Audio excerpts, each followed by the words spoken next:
Phénomènes étranges et inexpliqués, histoires insolites, énigmes non résolues, mythes et complots. Deux aviateurs confiants dans leur projet, traverser l'Atlantique. Deux aviateurs confiants dans leur projet, ont quitté le Bourget. Bon, c'est pas un classique de la chanson française, mais quand même. C'était pas Johnny Hallyday. Qu'est-ce qu'on entend, Christian? Ben, en fait, c'est une chanson qui rend hommage à deux aviateurs français, François Colly et Charles Nungesser. Et ces deux hommes-là ont tenté de franchir l'Atlantique. On est le 8 mai 1927. Et pourquoi je t'en parle en juin?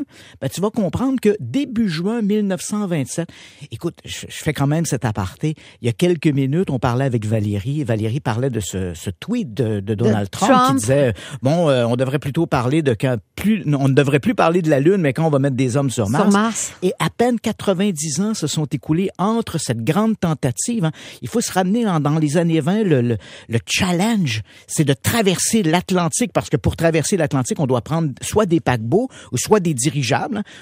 Peu de gens savent que les Britanniques avaient développé des dirigeables et le Air 100 venait s'arrimer à un mât d'arrimage à l'aéroport de Saint-Hubert. Donc, c'était extraordinaire. Ouais. Et la grande question, c'est pourra-t-on traverser l'Atlantique? On savait que l'aviation était la voie de l'avenir. Charles Lindbergh va le faire le 21 mai 1928. Il va mettre 33 heures à traverser l'Atlantique.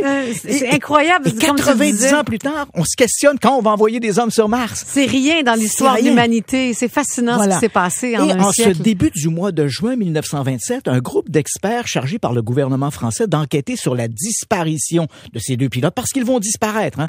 Donc, eux vont conclure que les pilotes ont visiblement passé au-dessus de l'Angleterre. Ils ont été vus au large de l'Irlande par l'équipage d'un sous-marin britannique et ensuite on perd leurs traces. Mais quand on revient sur cette histoire de l'oiseau blanc, on découvre que finalement, l'échec de Nungesser et Colly était peut-être un demi-succès. Et je vais t'expliquer pourquoi. Parce que les enquêteurs ont laissé de côté une série de témoignages très important. Donc, on se ramène à cet événement. Okay. Donc, on est le 8 mai. Mais c'est un gros événement, Christian, parce que s'il y a une chanson qui a été faite avant que les deux gars Absolument, c'était le moment, c'était l'exploit du moment. Et on parle encore aujourd'hui de Charles Lindbergh qui a réussi à faire cet exploit extraordinaire. Donc, on est le 8 mai. Évidemment, les Français savent que du côté des Américains, il y a ce jeune pilote, Charles Lindbergh, qui se prépare à tenter la traversée. Eux veulent le faire avant. Alors, on a ces deux héros de guerre, Charles Nungesser et François Colly, décident d'utiliser un avion Levasseur qui est un hydravion. Eux se disent, s'il arrive une avarie, on pourra toujours se poser sur n'importe quelle étendue d'eau et notre avion bateau va pouvoir demeurer à flot indéfiniment puis attendre les secours. Donc, ils quittent le 8 mai 1927. On est à l'aube. L'appareil est escorté au départ par d'autres pilotes qui les saluent. Ils vont traverser la Manche, se retrouver en Angleterre et effectivement, au large de l'Irlande, ils sont observés par l'équipage d'un sous-marin. Mais ce que les enquêteurs français n'ont pas tenu compte, c'est qu'au matin du 9 mai 1927, beaucoup de gens en Amérique du Nord ont vu l'oiseau blanc. Et je t'ai amené ici un document, un affidavit. Qu'est-ce que l'avion faisait là? Voilà, donc un affidavit qui a été signé, et j'attire ton attention sur le point numéro 3 en particulier, une dame, Anne Kelly, qui se trouve près de Harbour Grace, à Terre-Neuve, dit « J'étais à l'extérieur, j'ai entendu un vrombissement dans l'air, le temps d'aller devant la maison, je vois deux ailes superposées blanches. » Elle pensait que c'était deux mouettes, deux gros oiseaux. Et là, elle a des goélands et elle dit, voilà, je vois ces deux grandes ailes et qui font un bruit épouvantable, un bruit comme j'en avais jamais entendu. Et là, quelques jours après, elle va signer cet affidavit parce qu'elle va découvrir dans les journaux la perte des deux aviateurs français. Et elle dit, ça m'a rappelé que ces deux gros goélands superposés que j'ai vus et ce bruit, ce vacarme infernal me rappelait le bruit d'un avion. Parce qu'on n'avait pas beaucoup d'avions à l'époque, mais on en voyait quand même de temps à autre. Et là, elle fait cet affidavit. Il y a un monsieur Daly qui va raconter, lui, il est près de Saint-Jean-Terre-Neuve, il dit, j'ai vu passer ce biplan blanc et il y avait de la fumée qui s'échappait sur un côté. des marins qui se trouvaient au large des îles Saint-Pierre-et-Miquelon, territoire français en Amérique du Nord, donc on est au sud de Terre-Neuve, disent, on a entendu ce matin-là du 9 mai, on a entendu un vrombissement dans l'air, une sorte de bruit de détonation, d'explosion, et ensuite tout s'est arrêté.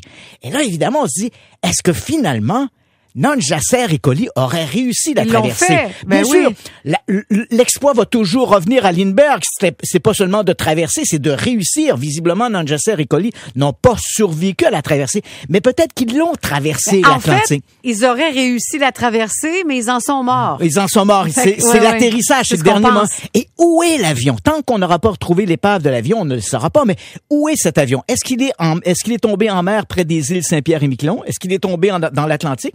D'autres experts croient qu'il serait peut-être tombé dans les forêts du Québec, tout près du Maine. Hein? Donc, on a des témoignages le long de la côte est américaine et canadienne qui disent avoir entendu un vrombissement dans l'air ce matin du 9 mai 1927. Alors, qui sait, peut-être que c'est sûr que l'avion était une charpente en bois sur laquelle on avait tendu une toile. Mais les feux. Oui, mais les pièces majeures de l'appareil, dont un moteur de 450 chevaux, il existe peut-être encore quelque part dans une forêt du Québec. On n'a jamais rien retrouvé. On n'a jamais retrouvé aucune pièce aucun débris de l'appareil du fameux oiseau blanc. Alors, qui sait, s'il y a des gens qui vont en forêt dans cette région, près de la frontière du Maine et du Québec, gardez un œil ouvert. Qui sait, peut-être quelque part, si vous tombez sur des pièces de métal, il pourrait peut-être s'agir des restes de cet oiseau blanc. Il faut le dire, les mystères de l'aviation, ils fascinent. Hein? Cette histoire de l'oiseau blanc fascine. Est-ce que Nungesser et Collie auraient réussi 2 semaines plus tôt que Lindbergh cette fameuse traversée de l'Atlantique? Et on le sait, la disparition 10 ans plus tard de l'héroïne Amelia Earhart continue encore aujourd'hui de fasciner. Et bien sûr, le vol 370. Voilà, la plus grande énigme de l'histoire de l'aviation, ouais. La Malaysian Airlines, le vol MH370. Ce sont des histoires qui fascinent, qui sont toujours entretenues. Et celle de l'oiseau blanc, bien sûr, continue de faire fantasmer. Merci beaucoup, Christian. Tantôt, tu parlais de ta Camaro Z28, là, puis tu as reçu un message texte de quelqu'un qui t'envie beaucoup. Bon. Tu l'as pas prise aujourd'hui? Oui, je l'ai prise aujourd'hui. Ah oui, OK. Alors, si vous voyez dans le centre-ville une petite Camaro rouge, saluez, c'est Christian qui est à bord. À la semaine prochaine, Christian Page. Merci beaucoup. Bon week-end. Il est 9h56 au retour. Les informations.